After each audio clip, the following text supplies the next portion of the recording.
In this project, I was assigned to design and construct a glider made from primarily of balsa wood. The glider must fit in a box that was 16 by 16 inches. It must stay intact for the entire duration of the flight, propelled by its own throw, and be completely autonomous. The goal distance of this glider was 20 feet from the initial throw. There is a limited amount of balsa wood, which acts as an effective cost constraint and ultimately encourages prototyping with other material. In my case, I used cardboard and duct tape. Use of tools from my makerspace were permitted. Some measures of success include the distance it travels, the structural integrity of the glider, and the effectiveness in an outside random environment, as opposed to inside. Because of the balsa wood restriction, I wanted to make sure my glider had enough development and iteration before making the final version. My glider went through 3 main iterations, and the 3 categories I manipulated the most were materials, adhesives, and dihedral method. For materials, I used the balsa wood for the main body and constructed the tails and wings out of cardboard. Some advantages of this were being able to easily change the shape and orientation of each cardboard element. I had almost an unlimited supply of cardboard, so fear of it breaking was not an issue.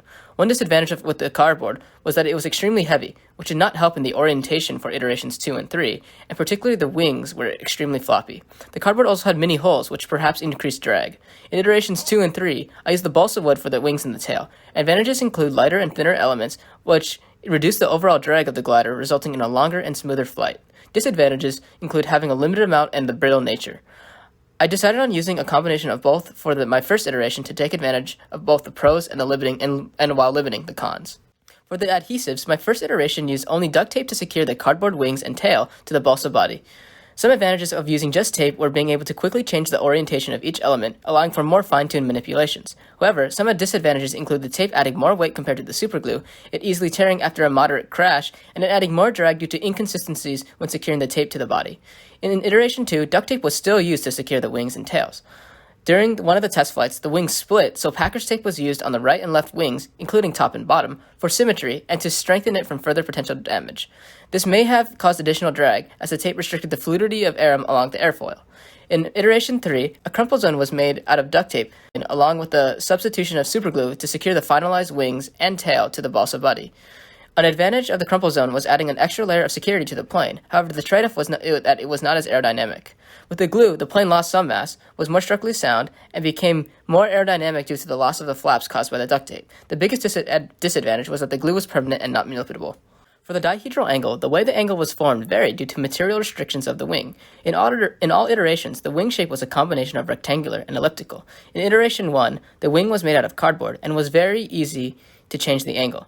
However, it was very floppy, resulting in the angle changing throughout the flight. In iteration 2 and 3, the wings were both made out of balsa, which is extremely brittle and required a bend to achieve that dihedral angle. This is perhaps the most interesting feature of my glider, just because of how I was able to create a bend.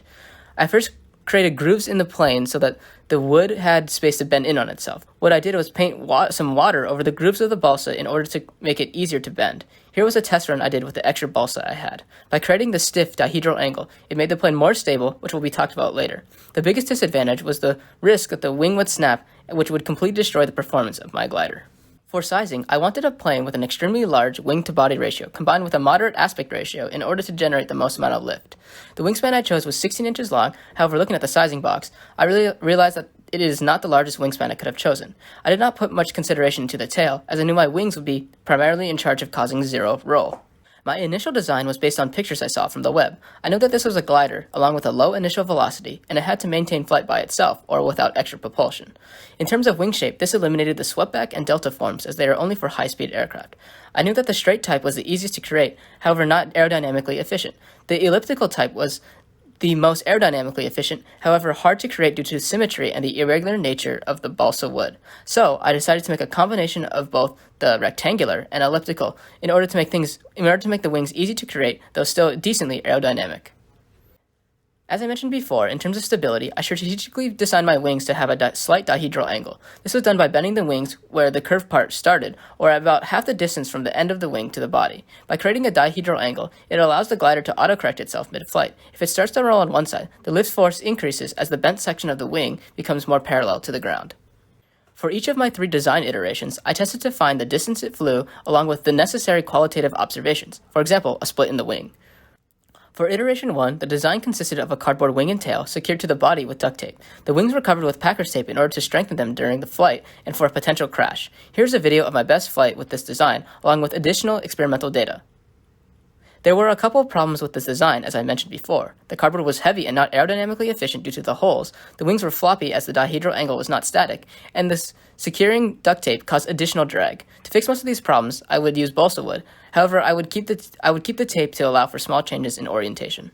In iteration 2, the wings were made out of balsa with packers tape on the top and bottom, the tails were made out of balsa, and it was all secured to the body with duct tape. The stiff dihedral angle for the plane was successful in stabilizing the glider as intended. However, on one test flight, the wings split, which made me add packers tape to the top and bottom of both wings to strengthen for extra precaution. I decided to test my plane outside as it simulated the Burger Bowl environment, and the glider was close to its final design. Here is a video from my best test flight, which ended up going 50 plus feet. However, in order to get distance, I would have to throw the glider high, and eventually it would stall out. In my final iteration, or iteration 3, the body, wing, and tails were made out of entirely balsa wood and secured to the body via superglue. I included a crumple zone made out of duct tape in the front of the glider in order to reduce damage when landing in a nosedive fashion. In order to account for stall, I added a built-in angle of attack by stacking additional balsa wood scraps to the body and resting the wings so they were slightly angled upward. This angle was about 5 degrees, and it is the angle of attack for my glider overall. By having this built-in angle of attack, I can add more weight to the front and throw my glider in a more straight, parallel to the ground way, so it does not stall out through elevation but maintains a long flight. My center of gravity was located right at the intersection of the front of the wing and the body. It was about 0.75 inches away from the quarter chord. My coefficient of lift was 0.5482. I used this equation as my airfoil followed thin airfoil theory. Now that I knew the coefficient of lift, I calculated the coefficient of drag, which was 0.0155. Overall, my project was a success. My glider was made out of the assigned materials and fit within a 16-inch box. I designed it so that it would stay intact throughout the duration of the flight and would withstand dangerous landings. I did not have to use extra balsa wood. Finally, the glider was propelled just by my initial throw and flew a great 75 feet, succeeding the 20-foot requirement. In terms of improvement, not a lot can be done. The biggest thing is researching more into my tail, as sometimes my flights would veer off to one side, though they still fly a considerable distance. Another thing is making the front tip more aerodynamic but still have the crumple zone feature.